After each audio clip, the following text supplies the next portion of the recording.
You can, yeah. Well, good morning, everybody. Question.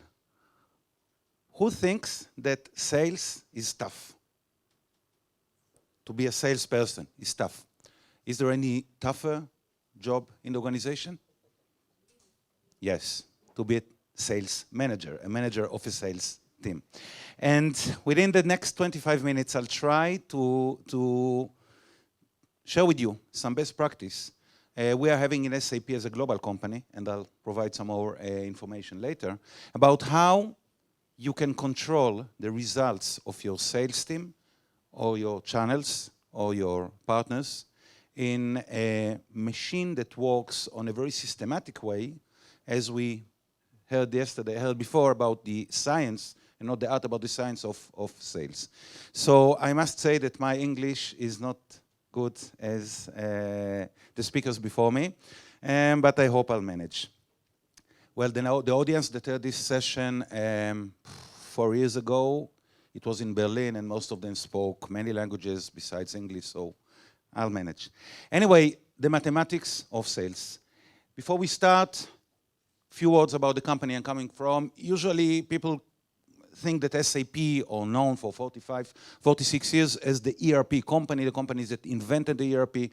And if you ask usually today, many people, they will say, well, SAP maybe don't have enough to offer my organization because we don't need a big ERP system. We are not a bank, we're not an electricity company, we are not a government.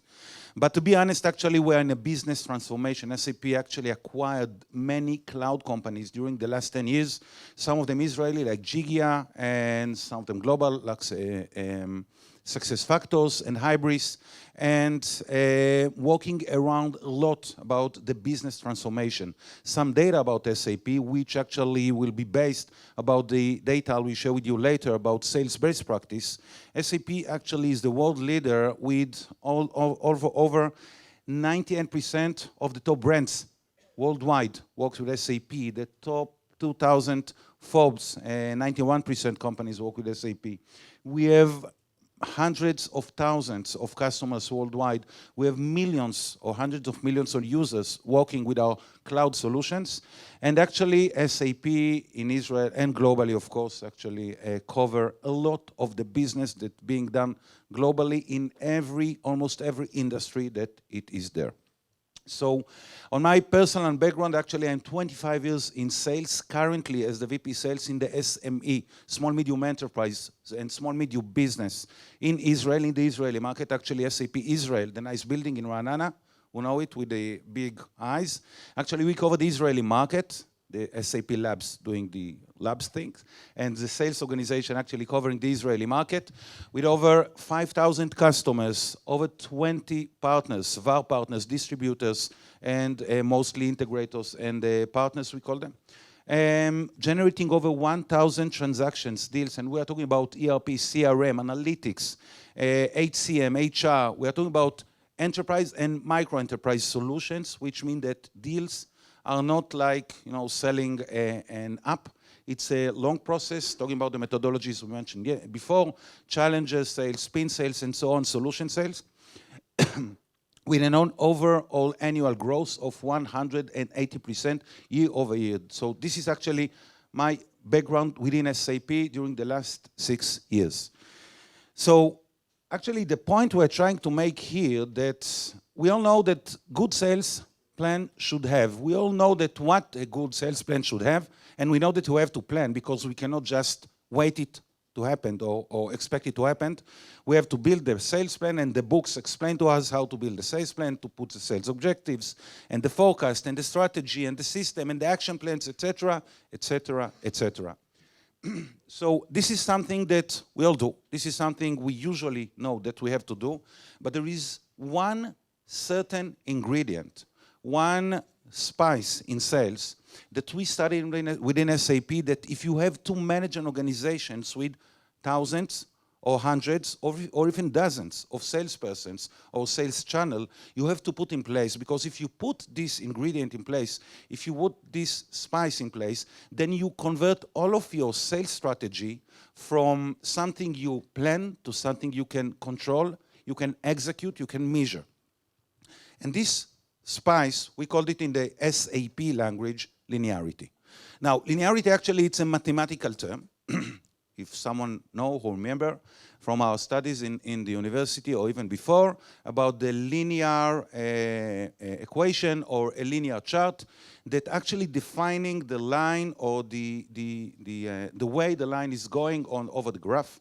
When we talk about linearity, actually we talk about the way we plan that our business will go over the year. Now, in other industries, like the retail industries, we maybe call it a seasonality, okay? In certain time in the year, we have certain seasons when we sell more or we sell less. So we can predict, we can plan. In technology sales, high-tech or sales, whatever you choose to pick up, we call that linearity. And we'll try to explain about linearity and how we build our linearity, how we plan our linearity, and to base this best practice on some real data I will share with you in a minute. So what it is linearity? What is linearity? Definition of linearity is the proportional distribution of business results over a defined period of time.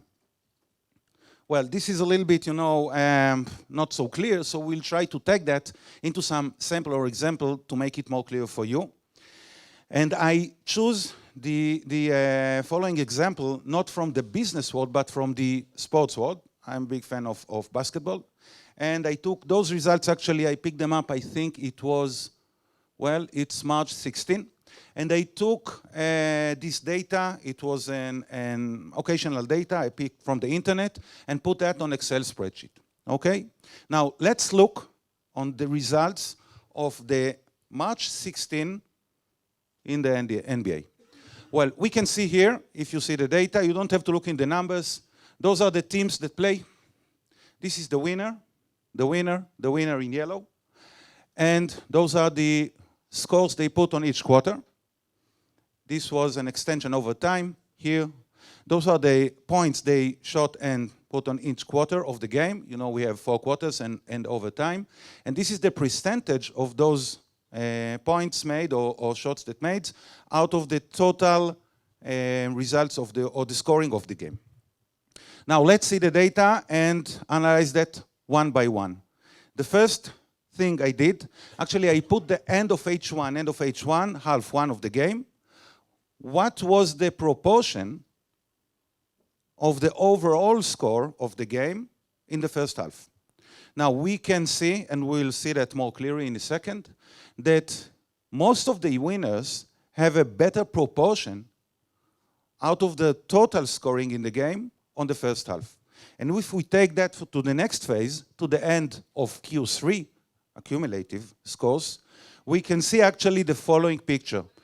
The round circles, and we talk about, statistics, so it's never 100%, but it's over 90% accuracy, shows us that the winner team, the yellow one, have better scores in H1, a better percentage, what we call linearity in H1, and better percentage in end of Q3, or the third quarter. And if they are better in proportion, they usually win. We can see it here, we can see it here. This is the winner, this is the winner, this is the winner, and this is the winner. Real results. And you can make that drill, that exercise on every sports, sports that have a lot of scores. With football, we have to check that over a huge or large term season. But if we talk about basketball, you can check it in Israel, you can take it in Europe, you can check it in the NBA. The statistics work. And this is what we call linearity. Actually, we call linearity the ability to define what is the prediction of proportion of deals of business we will do over a certain period of time. And then we try to pull forward, which means to take and to bring more business and to raise the percentage of the scores of the business we do on the earlier quarter of the year in order to be able to achieve better results. Now, the next thing I did, actually, is analyze a little bit more about that. So what we found out, conclusions, that the best linearity at the end of Q3, mostly the winners, less than 45% linearity in H1, it's high chance to lose. Strong Q1, over 30%. Strong Q1, over 10% of the overall. It's an overachievement, which means it's the highest score over the average of the total score. And there is no Q5 in business, guys. So in Impossible, we have over time, we don't have Q5, never. So in the business world, linearity is super relevant to assure a successful execution of sales plan and overachievement. And I will try to prove that by another table with some data that I put in. Now, this is a real data. Of course, you won't see the name of the partners and the name of the numbers, but this is data I can share with you. Actually, what we see on the left side is a list of value-added reseller channels that works with SAP on the region, and we are divided to region. It's part of EMEA region. Okay, it's South EMEA region. Some of them Israeli partners, some of them global partners, because when you convert the data into percentage, you couldn't care less what is the volume of the sales. We're just looking on averages, on percentage. So, and then we put actually the percentage of achievement of their overall actual plan over the year. That means that, for instance, this value-added reseller, this integrator, actually achieved 42% in Q1 and on. Its H1 results and its end of Q3 results actually are the best. And we can see the ratio going down. Of course, again, statistics, it's not 100%. And this is the number of top achievers. This is the overachievement of the total annual results for those partners. That means that those 4 partners actually are the top VAR partners, and those are real data. They bring revenue of over 60% of the annual revenue. They bring over 80% of the new accounts, new name, which is a very significant KPI we are measuring. And of course, they are overachieves. So we see a direct linkage between the ability to create the best linearity and best results. So how do we make sure that we have this best linearity in business, and how we set up the linearity? So in the linearity in our business, actually in our company, is divided around 22% in Q1, 25% in Q2, 18% in Q3, and 35% in Q4. I hope it's summarized to 100%, even though usually they prefer us to overachieve to 140, 150, 160, and so on. Anyway, this is the linearity, but every business has to analyze his own linearity, and we talk about volume business. Of course, you cannot build a business if you are one salesperson selling for 4 customers. But if you have a big team and channels, then you have to build this linearity and to build on statistics to provide you an accuracy. Those are linearities results I took from global numbers, real numbers, again, from a global ERP vendor, global CRM vendor. I won't share the names, even if you push me to the corner. Analytics, Israeli analytics company, and a human capital management global vendor. Those are the linearities, average linearities for those vendors globally, okay? So linearity have a business impact on financials, on strategy, on quality, on service, on people, and on risk management. Let's run on them one by one fast. On financial, because if we have a great linearity, we know when the money comes in. If the money comes in, we have revenue. If we have revenue, we have booking, and we charge, and then we can actually hold our business. Ability to plan strategic. We have strategy, we want to execute. You can't wait to the last minute of the year. Quality, we don't have bottlenecks. We don't have bottlenecks in sales. We don't have bottlenecks in projects. We don't have bottlenecks in support and delivery. The service low balance is more accurate. Of course, the better hire we can plan and hire people, and we don't hire people only when we close the deals. And when we close 50% of the deals in Q3, then we have to find people, and we cannot plan and execute. And of course, ability to handle surprises in risk management. So this is a stable business, and stable business and controlled business means linearity. So how do we make sure, how do we assure that linearity is happening? First of all is plan and focus, and we spoke about before, so I won't repeat. We have to build an annual plan that actually is based on quarterly plan, and the quarter is divided to month.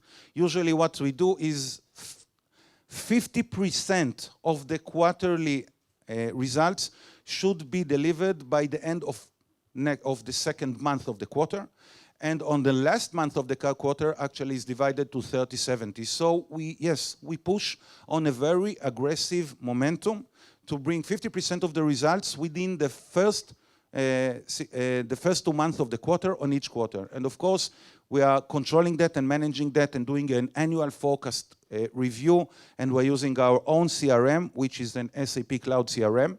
I heard before some other interesting name, but we work with SAP CRM. And align top-down and bottom-up solutions, data, which mean to collect the data from bottom-up, the results we have last year, and to analyze that as I did, and top-down, of course, and then to find out a way that those two plans are connected. Territory planning and partner planning, we have to plan with our account executives and our partners the territory they are covering to create actually, or to prevent actually as much as we can conflicts, and the go-to-markets to plan the campaign and so on. So this is usually much common, but we're trying to align that to the linearity. We don't, for example, plan an event in Q4 when we know that we want 50% of the leads to come in Q1 or Q2. Build sustainable pipeline. Well, we can talk hours about funnel, but I'll try to be very precise, and I'm stealing a few more minutes as the speakers before me, not more than a few minutes. This is the example pipeline, and we divide that from the lead phase, the knock on the door phase, to the opportunity phase, and of course, when A is closing. Now, we analyze actually the funnel in certain ways, and we know, again, that we are talking about sales, and sales is accurate like mathematics, right? Because we see that mathematics is also not always accurate as 100%. So if we talk about examples of what it is a funnel health check, and we talk about funnels with dozens and sometimes hundreds and sometimes thousands of opportunities in the funnels. So phase F is the most coldest, A is the hottest. And if we're talking about the current quarter, we expect our funnel to look like that. We are on the end of the quarter, within 12 days. This is how my funnel should look. Most of the deals should be on A phase. The next quarter should look like that, because I'm working on it. It's processing, it's progressing. And the next 2 quarters should look like that. This is a health check we do for a funnel, for ourselves, for our partners, for our sales manager, on a quarter, on a monthly basis, on the first and second quarter, and on a weekly basis, on the last month of the quarter. Now, in certain cases, if you do not manage your pipeline properly, or if you not put that in the CRM, this is sick funnels that you will probably find. You will find the top heavy. All of them are F, and the rest are linear. That's not reflect any good business. This is the chat and the going out of business, and the timer, those guys who collect only deals they close or deals they're working on within 2 years. So those are the sick funnels examples. Execute and motivate, and again, you have to build the motivation plan based on linearity to provide motivation, incentives, rebates, special budgets based on the linearity, not on the results. Usually people tend to give bonuses for overachievement, bonuses for big deals. This will not work on a volume business, on a mass business. On a mass business, you have to motivate based on linearity. The better linearity you have, the more you get. I'm getting to the finish. Measure and reflect efficient KPI. It's all about KPI. Salespeople, look into the CRM, look into the analytics, look about the numbers, and they usually understand and be able to analyze those KPIs. The books VS Open, converted to probable, and on, pre-sale involvement effect, and so on. So be able to measure any business investment you are doing. To finalize or to closing, actually, do not wait to strike till the iron is hot, but make it hot by striking. You have to keep pushing your sales team, your your managers, your partners to overachieve, to do better business, because if you wait for them, the behavior will be, or the results will be actually poor, and the linearity is a great tool to do that. Thank you so much, and I wish you a next pleasant day. Okay. Thank you, Gadi. I have to be honest, that was a really tough job. You just gave a statistics course to a bunch of salespeople. Well, it wasn't that bad. Half of you cleared your inbox. So our next speaker, and before we get there, I figured I'd make it a little light. If you guys need to stretch a little